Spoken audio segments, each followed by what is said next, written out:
بار بار پیشاب آنا اور مثانے کی کمزوری کے پیچھے چھپے حقائق۔ آج کی اس ویڈیو میں ہم ایک اہم اور عام مسائل پر بات کریں گے۔ بار بار پیشاب آنا اور مثانے کی کمزوری۔ یہ مسائل نہ صرف زندگی کو مشکل بنا سکتا ہے بلکہ مختلف صحت کے مسائل کا بھی اشارہ ہو سکتا ہے۔ آج ہم اس ویڈیو میں ان مسائل کے پیچھے کی وجوہات، علامات اور ممکنہ علاج کے بارے میں تفصیل سے بات کریں گے۔ اگر آپ یا آپ کے پیارے اس مسئلے سے دو چار ہیں تو اس ویڈیو کو آخر تک دیکھیں تاکہ آپ اس اہم موضوع کے بارے میں مکمل معلومات حاصل کر سکیں۔ اگر ہم بار بار پیشاب آنے کی وجوہات کے بارے میں بات کریں تو نمبر 1 پہ ہے پیشاب کی نالی کا انفیکشن، UTI۔ یہ ایک عام وجہ ہے جہاں مثانے میں انفیکشن ہو جاتا ہے جس سے پیشاب کی نالی پر دباؤ بڑھ جاتا ہے اور بار بار پیشاب آنے کی ضرورت محسوس ہوتی ہے۔ ذیابیطس، شوگر کے مریضوں میں جسم میں شوگر کی مقدار زیادہ ہونے کی وجہ سے پیشاب کی تعداد بڑھ سکتی ہے۔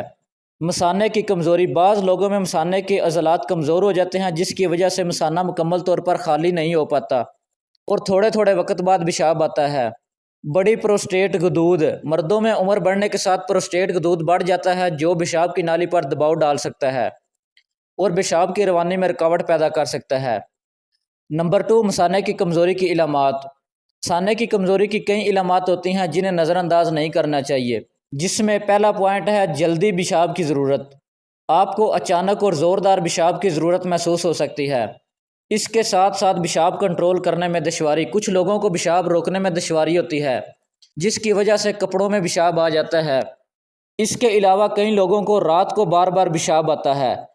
اکثر لوگوں کو رات کے وقت بار بار پیشاب آنے کی ضرورت محسوس ہوتی ہے جس کی وجہ سے نیند متاثر ہو سکتی ہے۔ نمبر 3 پہ ہے مثانے کی کمزوری کی وجوہات، جن میں پہلا پوائنٹ ہے عمر کا بڑھنا۔ عمر بڑھنے کے ساتھ ساتھ مثانے کے عضلات کمزور ہو سکتے ہیں۔ دوسرا پوائنٹ ہے خواتین میں حمل اور بچے کی پیدائش۔ خواتین میں حمل کے دوران مثانے پر دباؤ پڑتا ہے اور پیدائش کے بعد مثانے کے عضلات کمزور ہو سکتے ہیں۔ تیسرا پوائنٹ ہے اعصابی بیماریاں۔ بعض اعصابی بیماریاں جیسا کہ پارکنسنس اور ریڑھ کی ہڈی کی چوٹ کے باعث مثانے کی کارکردگی متاثر ہو سکتی ہے۔ اب ہم بات کریں گے علاج اور احتیاطی تدابیر کے بارے میں۔ مثانے کی کمزوری اور بار بار پیشاب آنے کے لیے کئی علاج اور احتیاطی تدابیر اختیار کی جا سکتی ہیں۔